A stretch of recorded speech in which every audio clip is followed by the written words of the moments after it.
School District families. I wanted to take a few minutes to talk with you about the upcoming school year.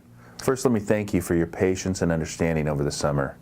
I know that many of you have been anticipating our return to school plan, and you've not been afraid to share your frustrations with waiting. I understand, waiting is never fun. I chose to wait on releasing our return to school plan because I didn't want our parents and families having to constantly shift expectations for the fall every time there was a press conference by the governor or a guidance update from the Oregon Department of Education. With that said, we've been told tomorrow's announcement by the ODE will be the last update to the guidance released by the department before the start of the school year. Because of that, we intend to release our return to school plan this Wednesday, August 12th, and have a virtual town hall meeting later that evening to discuss the details of our strategy. Information on how to join our virtual town hall can be found on our website. I also want to share with you my vision for Three Rivers School District so that you know what is guiding me personally as we plan for the coming school year. I believe students need to be in school, physically and in person. Decades of research show that students perform better academically, are better off socially and emotionally, and simply develop in a healthier way when they're in the classroom with their peers and their teachers are in front of them.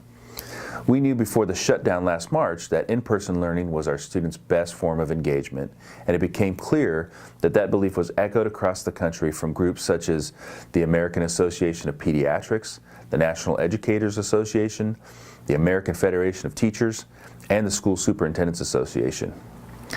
Recognizing the importance of students in being on campus to learn, our district set out to develop ways to maintain high standards of teaching while also maintaining high safety standards, and our first blueprint was developed with that goal in mind. However, based on the current mandates implemented by Governor Brown, the Oregon Department of Education, and the Oregon Health Authority regarding local and state COVID-19 health metrics, we will not be permitted to hold classes on campus for the start of our school year. To be clear, this is not what any of us wanted for our students, but it is currently required by the ODE and OHA. So now what? Once ODE updates the guidelines for reopening for what we are told is the last time, the Three Rivers leadership team will review and adapt our plan and announce those changes and present to you our plan for returning to school for the 2021 school year. So we have to wait, but just for a little bit longer. Since I brought it up, I want to take a moment to share my gratitude and appreciation for all the hard work and sacrifices made by the district leadership team over the past few months.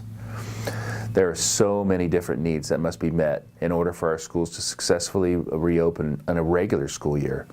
Adding a global pandemic into the mix and constantly shifting state mandates makes it exceptionally challenging. Our leadership team has gone above and beyond to put students first, and I want to acknowledge them for their efforts.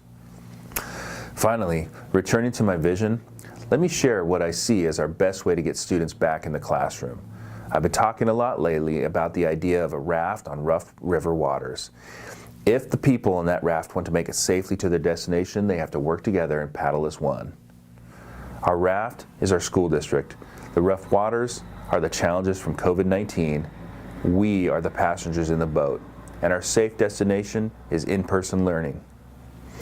If we want to get back to school quickly, we have to paddle as one towards our common purpose. So how do we paddle as one?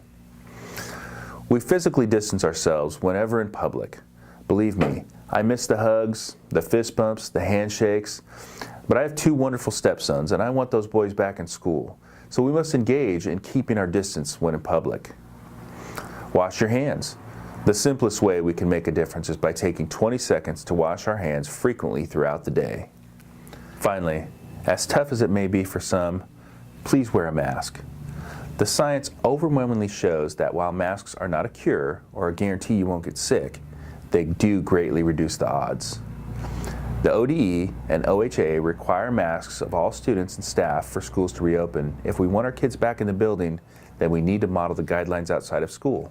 Let me again say thank you for your patience and your ability to adjust to this ever-changing reality that we all live in. This has not been easy and will likely continue to be a difficult journey. But if we stay united and paddle as one, we will succeed in reaching our destination, getting our kids back in the classroom. I believe in our parents, I believe in our teachers, most importantly, I believe in our students. My commitment to them and to all TRSD families and staff is to get our schools open and our students physically back in the classroom as soon as it is safe to do so. Thank you for your time. Be safe, be smart, and be 3.